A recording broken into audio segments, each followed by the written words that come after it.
about like sort of packing it in. I mean, it's far too fulfilling when you do get it right. Yeah, no, to, sure. And grip-wise, is that normal for you? Yeah, so interlocking. I tried hammer for a while, but it didn't quite work out. Has that link come through? Yeah, it's come through and I'm connecting right. Perfect. Is it okay on Zoom, right? Yeah, it should be perfect. Is it okay? Yeah. Well, I'm just joining in now. Just took a pic of the ID. Okay, so interesting, hey? But you must keep up with it, man. Maybe. Yeah, 100. You're incredibly close on it. Yes, yeah. Maybe I should keep up with you and we can have a chat. That would be fantastic. I'd really, really appreciate that. Yeah, I'd love to help anytime. Okay, I'm connecting. I'm just going to put in the okay, cool. Password. 9.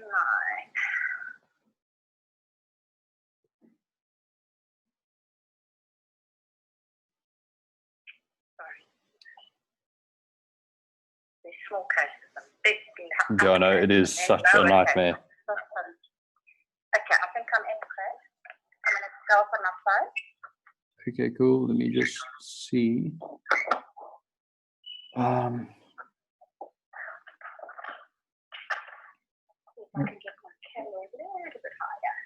What is it? Is it saying that you?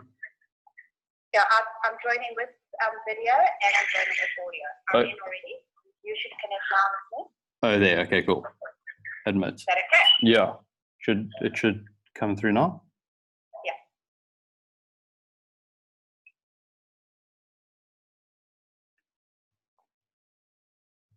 Awesome. There we go. Cool. Yeah.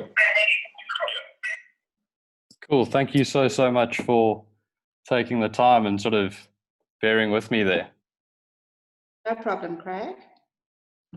But yeah, I mean, it would be great to actually have a chat about my swing when you're next in Cape Town. I mean, not quite the same talent level as Leanne Pace, but I'm sure you'll make it work. No, I'd love to help. I must say, it would be great to meet her. Yeah, it would be awesome. But I don't want to take up too much of your time, so let's just sort of dive right in. So I read you've been playing golf since you were 10 years old. How did that come about, and what sort of drew you to the game? Craig, to be honest, obviously it's a long time ago, but I was definitely attracted to the outdoors. I think that was my main attraction to the game, and I could get out and be there. I love the outdoors. And then my older sister, was a great golfer. She was just getting to the top of the peak of her career, and I think I kind of wanted to just follow in her footsteps, I guess. Yeah, that's actually it's amazing how your siblings can sort of not push you to take it up, but inspire you to take it up. I mean, I started in 2009, and my brother picked it up a couple months later, and fortunately for him, he's slightly more physically gifted, so he actually surpassed me pretty quickly. But it's one of those very, very cool sports because there's no like sort of time frame in which you can play it for. You can play it until you're like 90 years old, which is amazing. Yeah, I must say it's quite incredible because I've just been involved for so long, and if I think about all my friends that I've made friends with over the years, they were older than me when I was coming up the ranks, and they still participating. So it's quite incredible.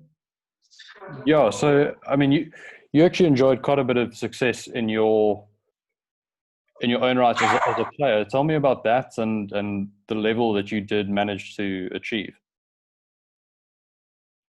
Craig, I was very fortunate, I guess. I was out of the sanction years, which did make it easier for me to participate and compete. The highlight obviously was winning the South African Stroke Play Championship. I was selected to play for South Africa as a junior, and then went on to get my full colours when I was 18. So that was quite a highlight in my career. And I travelled quite a lot for South Africa and had lots of international competition, which was great. And I played in the Commonwealth. I never made a world team, but I did play in a Commonwealth in Canada, which was also a great achievement, I guess. And I mean, those all sound like absolutely amazing experiences. Like, did you, with like all of the different places you traveled to, did you ever sort of like pinch yourself and be like, yo, I can't believe this is actually happening to me? Yeah, often. I must say, I think going to the Commonwealth in Canada, that was my biggest highlight. And it was amazing. And I just standing on that first teamwork against Australia, it was just amazing. And I guess, you do get those experiences wherever you go. But that was my one, sure. And when you started and as you began to progress as a player, did you always sort of have quite an interest in how the swing worked itself? Craig, to be honest, I never had. I was one of those players from an era where we never really had coaching, and it was quite natural. My father started me off, and then I was really fortunate actually as a player in that time to have coaching. And I was actually coached by Otto Hayes, quite amazing, and Phil Richardson in the years. So, I never really thought about the swing mechanics or anything. And it was only later on in years when I actually realized towards the end of my career that I didn't have the passion to play, but I had a feeling that I had a passion to coach. So I had an opportunity to buy the very first play ball golf franchise, which was in Durban. And I purchased that, and that's where my coaching started. And I've been coaching ever since. What about, I mean, why did you sort of get over the playing aspect? What did you get tired of? I'm not sure I was absolutely comfortable with all the travel and living out of a suitcase. And so I love travel, but I just couldn't see myself doing that. And I just realized that I was going to probably be a better coach than I was player. So, and I'd had my amateur career, which I was happy with, and I thought it was time to probably make that decision. Yeah, I'd imagine it can be a very, very lonely place if you turn pro and go that route, and then let's say you miss a handful of cuts in a row and there's no real sort of support structure around you. It can be terribly lonely. Yeah, I tell you, I think that must be the toughest thing. But also, in the time that I was making the decision, we didn't have a tour. So for us to go and play on the LPGA or the Ladies European Tour would have just been impossible in those days, I guess. With financial support and sponsorships, that wasn't happening. So, and it is tough out there. There's no doubt. Yeah. So, shifting to your coaching. So, when you did finally take the decision, you started your PGA in 2000, if I'm not mistaken. Yes, that's correct. I started in 2000 and I qualified in 2003. Okay. So so you obviously passed everything with flying colours for first time round, which must have been quite gratifying. I did. I was very happy with my result. I think I finished 5th in the country, which was also which was a nice bonus, which was great. Yeah. And were you, from a female aspect, were you somewhat of a trailblazer in with regards to the PGA in South Africa? Craig, I'd like to think so, to be honest. There weren't too many PGA female coaches at the time when I joined the PGA. There's fantastic coaches out there now that have gone through the PGA, which is fantastic. So I would hope that was the start of a trend. And what would you say you enjoyed most about your studies? Because I've got a couple of friends who are studying towards theirs, and they say it's quite sort of theory intensive, but then there's also the playing aspect as well. Obviously, you've got to be a very, very competent player to actually qualify. Did you find that because you're already a pretty good player, you could focus more on the theory? Yeah, Craig, I did. I think I was also very fortunate because I got exempt from a few of the playing ability part of things due to the fact that I'd already represented South Africa. So the playing wasn't the great thing for me. But I think the best thing for me out of my PGA is what I've got out of the coaching, for sure. Yeah. And in those sort of early years, was there anyone that you sort of looked to and sort of molded your philosophies on the swing around? I must be honest, I didn't, Craig. I just always had an idea my philosophy was going to be what it was, and I've stuck to that my whole career. And the philosophy was just to keep it simple, to be clear, and just to put up a good set of fundamentals for every swing that I was given. So, and that has been my philosophy ever since I started my coaching. And I suppose the players must appreciate that as well, because especially if they're playing competitively, like if there are too many things going on inside their heads coming down the stretch, it's not ideal, I'd imagine. Yeah, absolutely. So the better player, obviously, I think a lot of my players do enjoy that there's not big changes and there's not major technical issues all the time. And then the average golfer, I think they enjoy the fact that I don't need to change their swing. Whatever they bring to me is what I work with, and I just try and do the best I can with what I've got. I'm not one to change a swing or get technically involved. It's just too much going on. The swing is tough enough as it is. Yeah. Because I think especially for the recreational golfer, they don't have enough of an understanding of the swing to be able to buy into something that is overly technical, and it can become quite overwhelming for them, I'm sure. Yeah, absolutely. And I always get, I get a lot of players that come to me and they've been to other coaches, and the first thing they say is, please just don't tell me you're going to change my swings. I've really stuck to my guns with not doing too much in one swing, but making it better. So are you like really big into sort of getting the setup right, the takeaway and things like that, or which particular aspect of the swing do you spend most time sort of trying to instill and ingrain in players? Craig, to be honest, I really am all about the basics, making sure the grip is the best it can be, making sure the body rotation is what it should be, making sure the takeaway is where it should go. Yeah. So I'm very big on, I keep going back to basics, and obviously grip is a big thing for me. So, that is what I keep going back to, and it's been successful so far. So I hope to continue this way. Yeah. Is it quite weird to look back and think that you qualified in 2003, and then as soon as 2004 came around, you were named as the head coach of the national ladies side. Was it weird to make that progression so quickly? It was at the time, Craig, but I've been involved with Women's Golf South Africa since the age of 8, because I actually started playing at club level at the age of 8, and then I made my first provincial team when I was 10. So I've been involved since the age of 10, to be honest. So it was a great honour to get the position, and but it was quite quick. But I took it, and I'm so happy with my journey so far. Who were the sort of players that you worked with in those initial years that have since gone on to achieve great things on tour and I suppose in the amateur game over the years? Well, our first team that we actually worked with when we started in 2004 was Ashley Simon at the time. Yeah. Leanne Pace was in that team that went to, no, she was in the team in 2004. So I'd already started to work with those, with those players as a mediating coach, so not directly their coach. And then the top player in that team in 2004 that went to Puerto Rico to the Worlds was Sandra Winter, who I've coached her whole career. Oh, okay. It must be quite sort of gratifying, like to see, how far players like Ashley and Leanne have come in the game.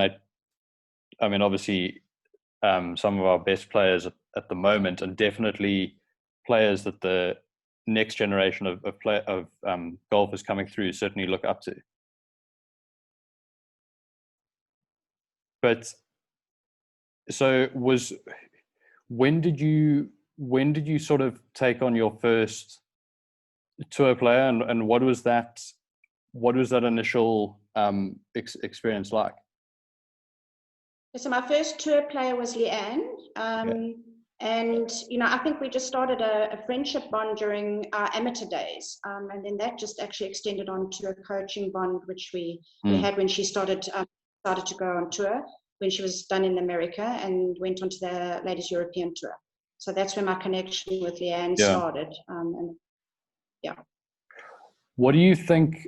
What about her has made her such a special player over the years, and has enabled her to like sort of have such tremendous longevity? Craig, yeah, I've always said right from the beginning that, and I'm still going to say it for many years, I'm sure, but Leanne definitely was one of the finest strikers of the ball that I've ever come across.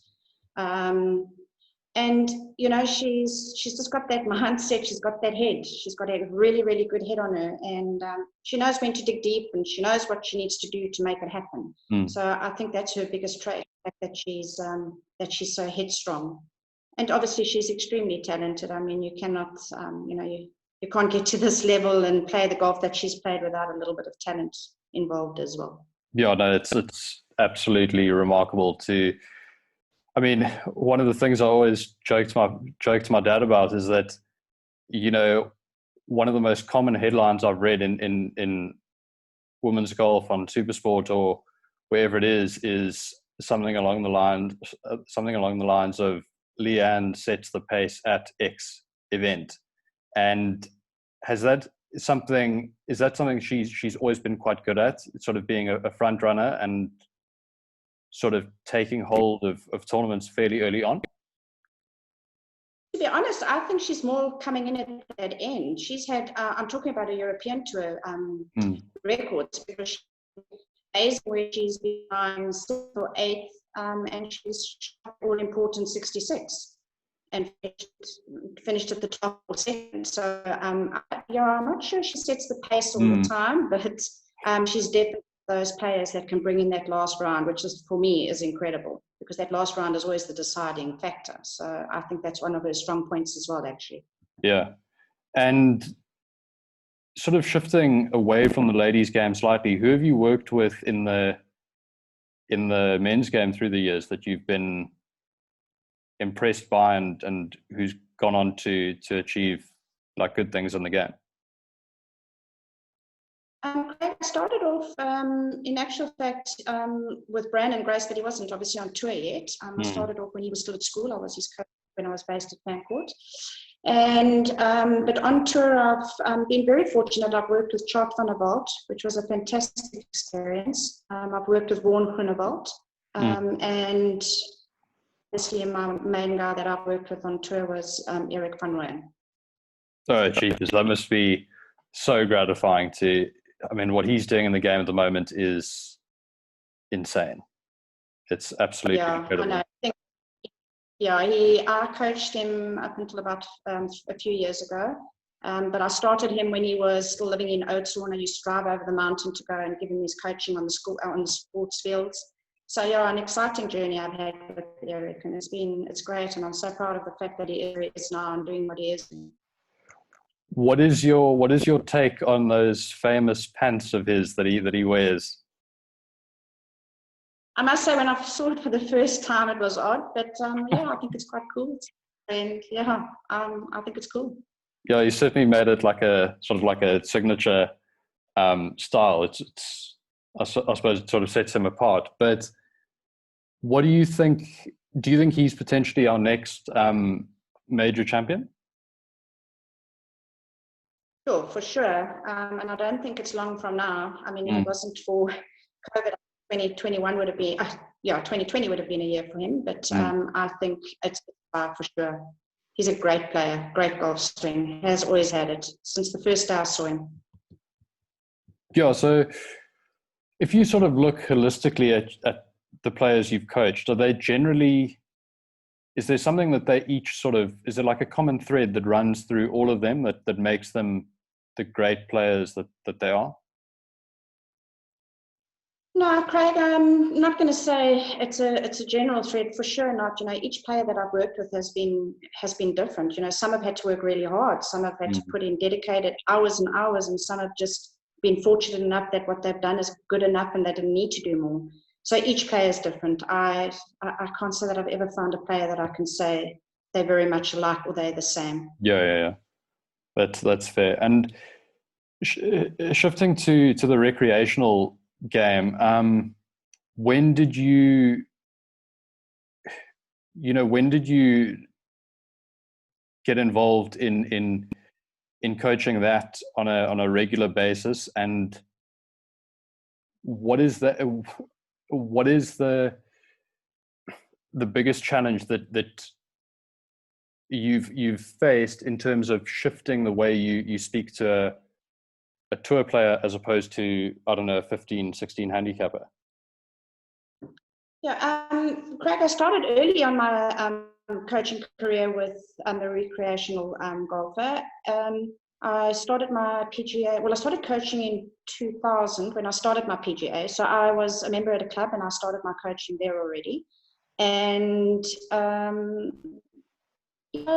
don't know, I've never really had to think about how I'm going to switch from one player to another. It's just, I'm presenting a new player, and the new player that I have, I take on that swing and I take on that ability. And then, so I haven't given a thought on how I switch, but I just obviously do it naturally.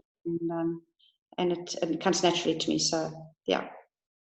And do you find that because every swing is so unique, you find that keeps you stimulated and interested in the next sort of challenge, so to speak? Absolutely. And I must say, Craig, I mean, I do lots of lessons in my season. I can do up to 22 lessons a day. And I tell you, I am never having the same lesson. And I respect each one differently. So, it's I'm never going to be bored with this game and coaching, that I can tell you for sure. No, it must be quite, I suppose it must be quite fulfilling, like when you coach someone who, I don't know, is struggling to break 90 or whatever it is, and then you have a hand in helping them achieve that. It must be an unbelievable feeling. Yeah, it's very rewarding, I must say, and it doesn't matter at what level. I just and I've got a really good bond with most of my clients, for all of my clients actually, but I know when I'm sitting at home in the evening and I've got a message to just as chuffed as that. So yeah, it's a nice journey.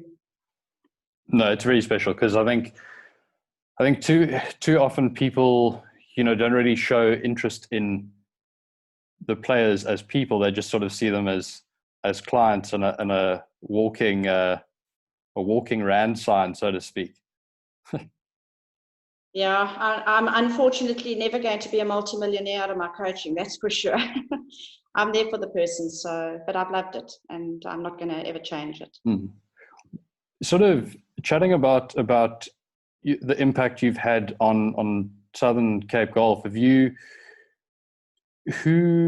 have you sort of worked with over the years, also like fellow coaches that have helped you sort of elevate the game in that region? Well, we've got a lot of coaches down here, Craig, to be honest. And everybody's involved in their own contribution to the game in the Southern Cape. So I've got the likes of Roger Wessels, Roelofse, Pete Berman is in Knysna. So we've got great coaches down here, and everybody's really busy building the Southern Cape brand. So I started it with the ladies when I arrived in George. But it's grown and it's on its way, and everybody contributes, and all the pros in the area do their bit, and it's a really, really strong. Something I wanted to pretty much ask from the outset of the interview was, so obviously the garden route is littered with top quality courses, and it's a favorite amongst players to go on like a week-long tour and play George, play Knysna, etc.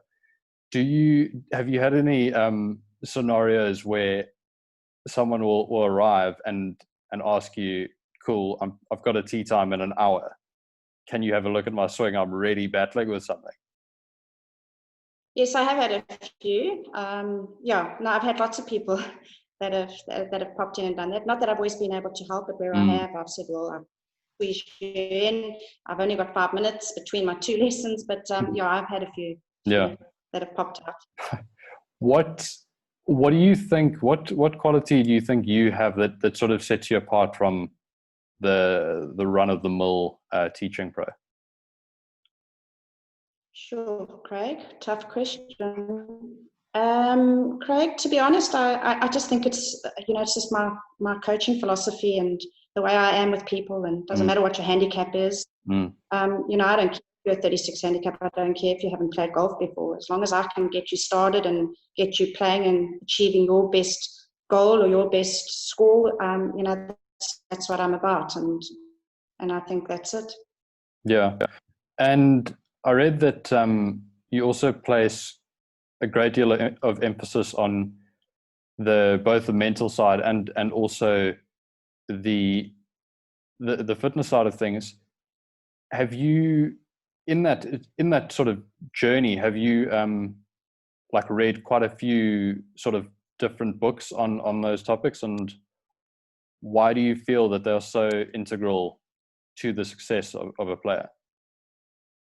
Yeah, Craig, I have read a lot of books, as an amateur golfer as well. But to be honest, I've been very, very fortunate as national coach, and in my amateur days that I've worked with top sports psychologists and mental skills coaches within my position as national coach. So I've really learned so much from these people. So I have this knowledge from the professionals themselves that I'm able to, to share with my players. So that's where I've really got all my ideas from, and that's what I try and hand over to my players. Yeah, 100%. And obviously, Shame, Leanne's really struggled with injuries the last, how long has it been? It seems like 2 years or so, maybe even potentially longer, just with hip and back injuries. Yeah. How It's a little bit longer, Craig. How has the way you coach her, how's that had to sort of change to accommodate those niggles and things? Craig, to be honest, I haven't had to change my coaching. I just think that, we've had to work hard on what our routines are going to be and what our practice routines are going to be. How are we going to benefit, or how are we going to get her to be the best she can with what she's got, injury free? So I think it's really just a routine change of, how many balls she's hitting, how long she stands in practices and what she's practicing. So it's really been more of that change than me having to change anything with regards to the coaching and the way I coach. Yeah. And how's her workload changed? I mean, what was she able to do? What was her routine sort of prior to the injuries? Like how many hours would she spend on the range, and what has that been reduced to now? Well, Craig, I'd say, she was very busy on tour. She was playing on the LET and she was playing the LPGA. So to try and work out what she was practicing in between tournaments, I mean, that's always difficult to say. But if she had a week off, I'd say she's probably had to cut down by 40% or, a little bit more than 40% on what she was doing. Jeez, that's a lot. And I think she's going to have to be very selective of what tournament she plays as well, because she can't go week in and week out as she was, because that's exactly where all these problems started. So, and, the traveling is tough. I mean, tough on one's body, especially when you're between two tours.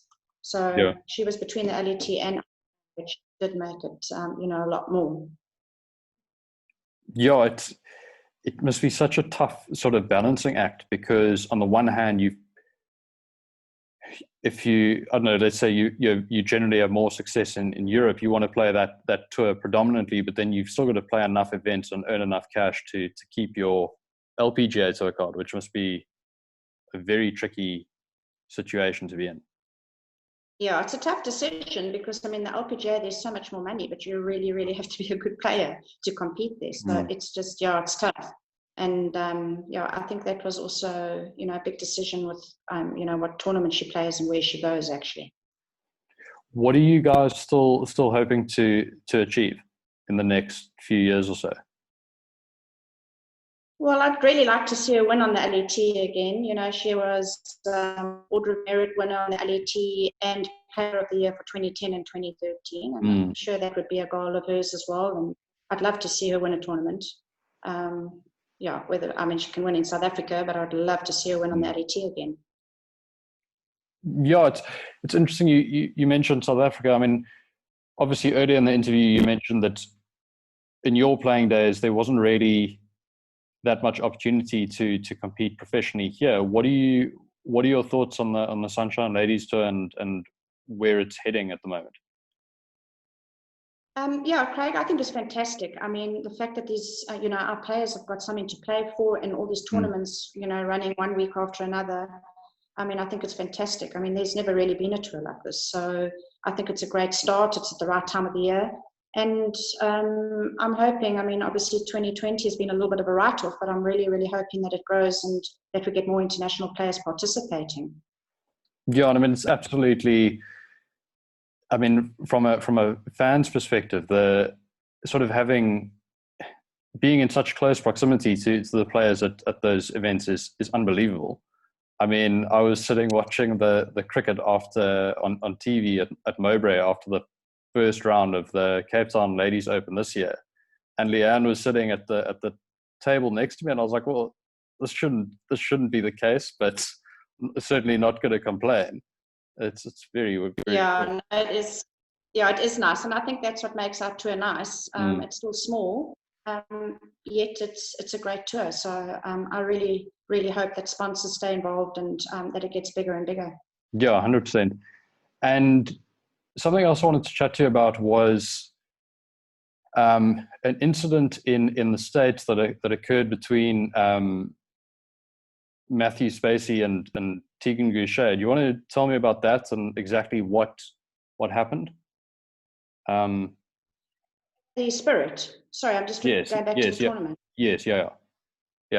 Yes, sorry. Craig, that was a really interesting story because it was all scorecard related. And the Spirit tournament is a very difficult format because there's about 3 or 4 different tournaments running within one tournament. So you're playing a better ball, but you're also playing singles, and it's also about the birdies.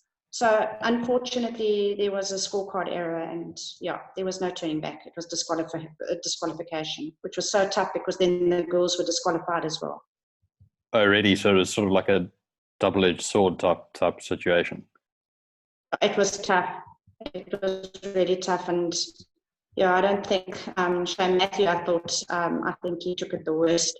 But the girls took it well, and we enjoyed the week anyway. But it was really sad. Yeah, I mean, I suppose from the player's perspective and yours as well. I mean, to go all that way only to be sort of DQ'd because of a scorecard error must have been quite disheartening. But I'm sure in a way also quite character building for the players. Yeah, absolutely, Craig. Because it was on day one, so we really had to put on a big show between all of us that because we still played. We had to continue because we were part of the field, obviously. Yeah. And our players did an amazing job, honestly. And they still continued to try and do the best they could to see where they would have finished. So I think that was I was really proud of them. It was a tough call. Do you think it's almost better to have that happen in round one than like in one of the later rounds when perhaps you're in contention and hopes of winning are pretty high? Yeah, no, I would have definitely taken round one for sure.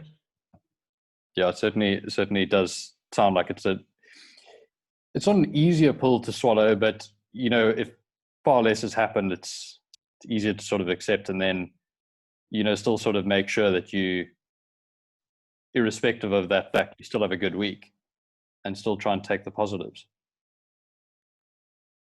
Yeah, and we did, Craig, and I must say there were some amazing players there. So from a coach point of view and the traveling manager, I just took every opportunity I could to learn. I watched a lot of the top players with their coaches on the range, and so it was for me, it was a fantastic week anyway.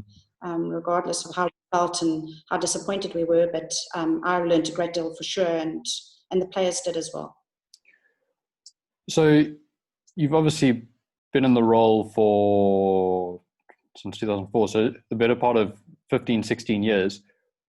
Which tournament sort of stands out as your most successful one that you've been to in the amateur game, and which one do you have the fondest memories of? Well, definitely the World Championships, the Team World Championships. That's my best event that I've ever been to.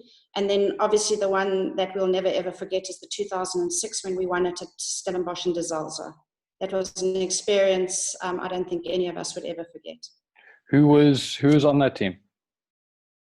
The management was Sandra Winters, the captain. I was coach with Bev Mould, who was our mental skills coach.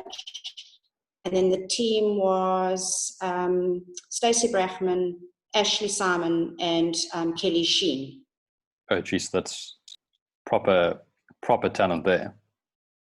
Yeah, I tell you, it was the most unbelievable experience, one I'll never forget.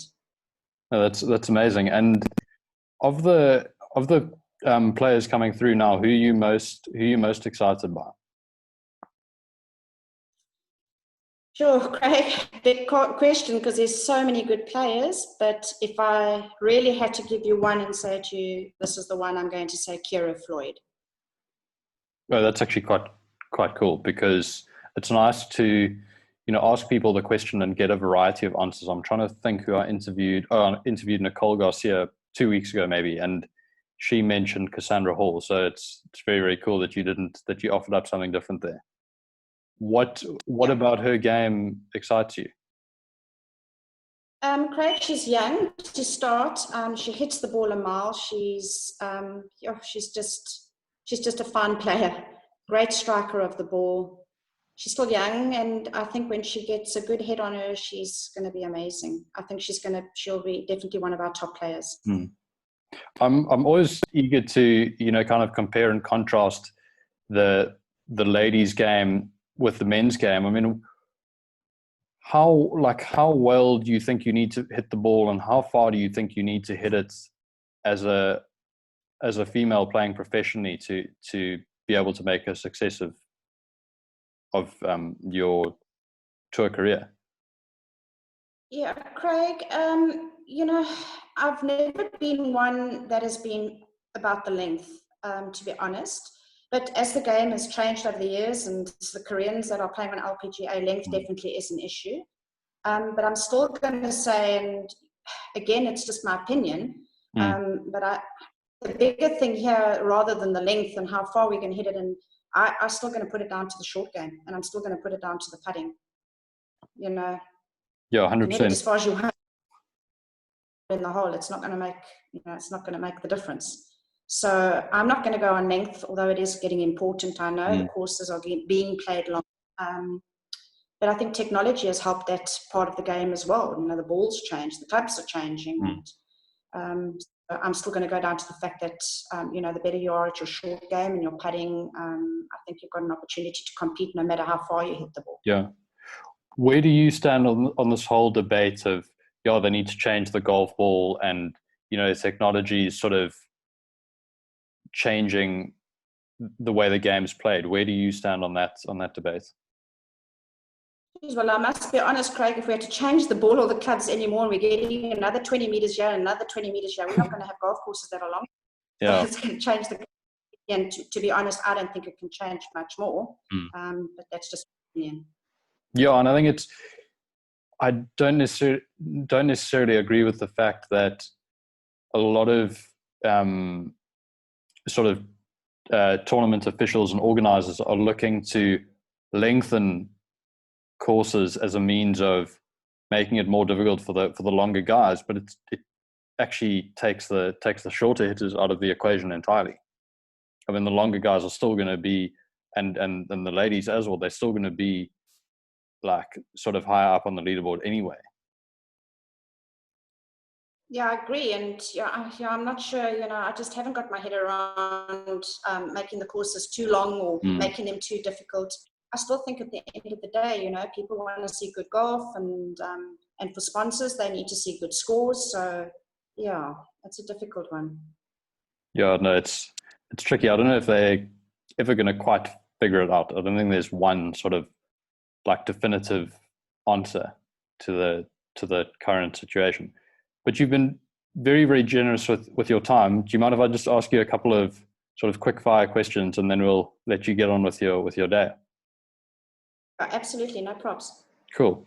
So who is the most gifted player you've ever worked with?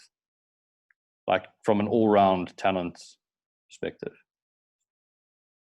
Yeah, I'm going to, if I could say ladies, I'm going to say Leanne. And if I had to go on the men's side, professional, I'll say Eric van Rooyen. And if I had to say amateur, I'd say Christo Lambrecht. Yeah, he's also quite a talent. He's definitely one to watch in the years to come for sure. Absolutely. And a pupil's victory that you're most proud of? I'm going to say Leanne on her 2010-2013 LET Order of Merit win and Player of the Year. I think that's mine that I've been very proud of to be part of. Yeah, because I suppose it's pretty much the pinnacle, bar the LPGA. I mean, if you the number one player in Europe, that's massive. Yeah, and I was really I think as well. You know, three of my players made the President's Cup team, the Junior President's Cup team for Australia in 2019. So I think that could also be one of my standouts. Oh yeah, that's amazing. So just to sort of clarify, the names are sort of escaping me at the moment, but who were they exactly?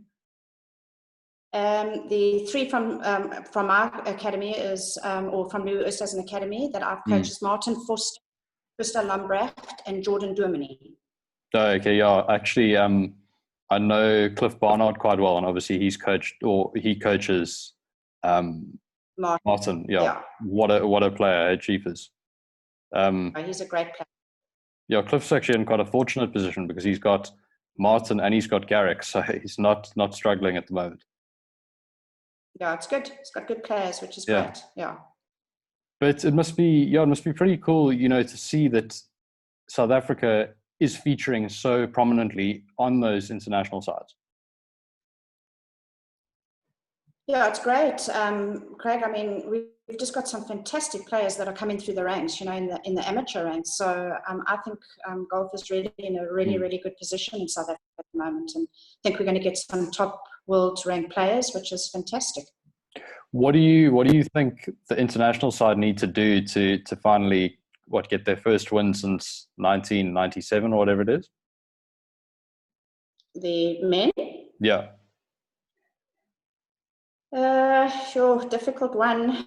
I'd like to say that they need to follow our program because we've had a win before. So, I just think they need a really good program in place, that's going to cover all the aspects. And that's what Women's Golf South Africa or Golf RSA now do. Yeah. So I would say that that's the way that the men would go as well. They have started squads, but they do it slightly differently to the way we do it. Yeah. And then just finally, any advice that you would give to like a young girl looking to pursue her PGA? Yeah, Craig, I'd say it's a definite. It definitely lays the foundation, for what the industry requires. One, it'll get you to decide whether you're going to be a coach or whether you're going to be an administrator. And to be honest, to be in the golf industry and not have your PGA qualification, I just think it's an absolute must and they need to do it. It's definitely the foundation for a good future. Yeah, 100%. And it sounds like it's quite a fun process to go through and be a part of. Yeah, it's great. I enjoyed my 3 years, and I'm proud that I've done it and that I'm a PGA member. And as I said, it definitely lays the foundation, and I think we're all. Thank you so much for your time, Val. I cannot tell you how much I enjoyed it. It was such fun having you on the show. It's an absolute pleasure, Craig, and I look forward to seeing you in Cape Town. And thank you for the opportunity. 100%. Thank you again. We'll hopefully chat soon. Chat soon. Thanks. Cool. Cheers. Thank you. Bye.